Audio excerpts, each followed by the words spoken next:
మన జీవన విధానంలో ప్రకృతి కలిసిపోయి ఉంటుంది. కానీ కాలంతో పాటు జీవన విధానంలో మార్పులు మనలను ప్రకృతికి దూరం చేస్తుంది.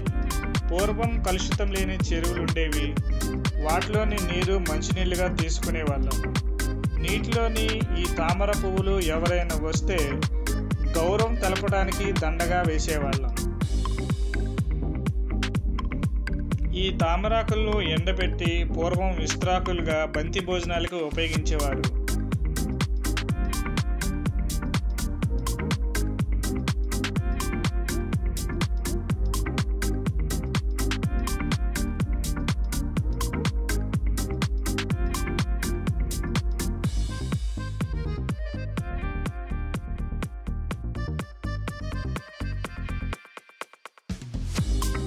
నేను నా ఫ్రెండ్ విష్ణు ఈరోజు కలువ పువ్వులతో నిండుగా ఉన్న ఈ చెరువులోకి దిగాలనిపించింది.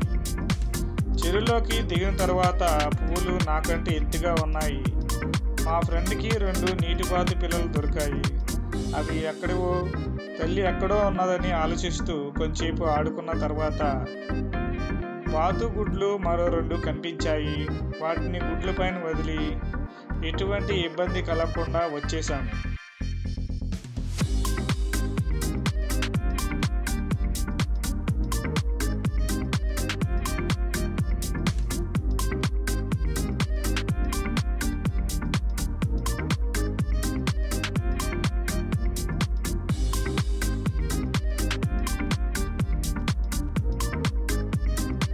వచ్చేటప్పుడు కొన్ని తామర పువ్వులు, వాటి కాయలు ఇలా కోసుకుని వచ్చాము. తామరాకులు నీటిలో ఉంటుంది కానీ తడవదంటారని కొంచెంసేపు వాటిపై ఇలా నీళ్లు పోసి ఆడుకున్నాము. ఇలా ఎంతసేపు అయినా ఆడుకోవాలనిపిస్తుంది కానీ చెరువు వదిలి బయటకు రావాలనిపించలేదు.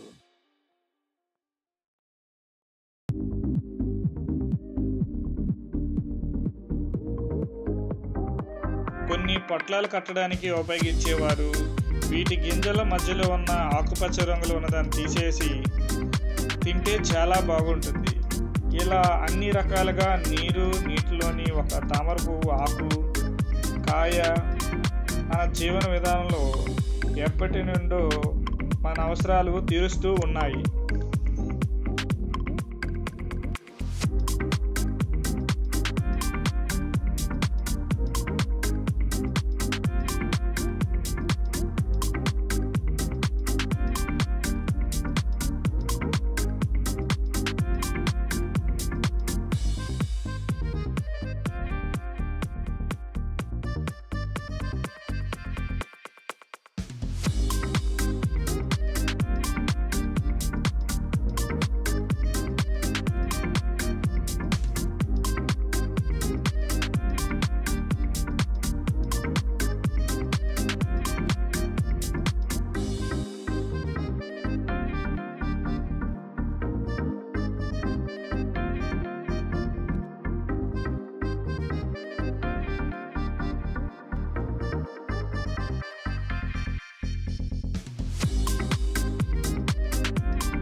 ఈ తామరాకులు ప్లాస్టిక్ రాకముందు పట్లాలు కట్టి సరుకులు తీసుకోవటానికి ఉపయోగించుకునే వాళ్ళం.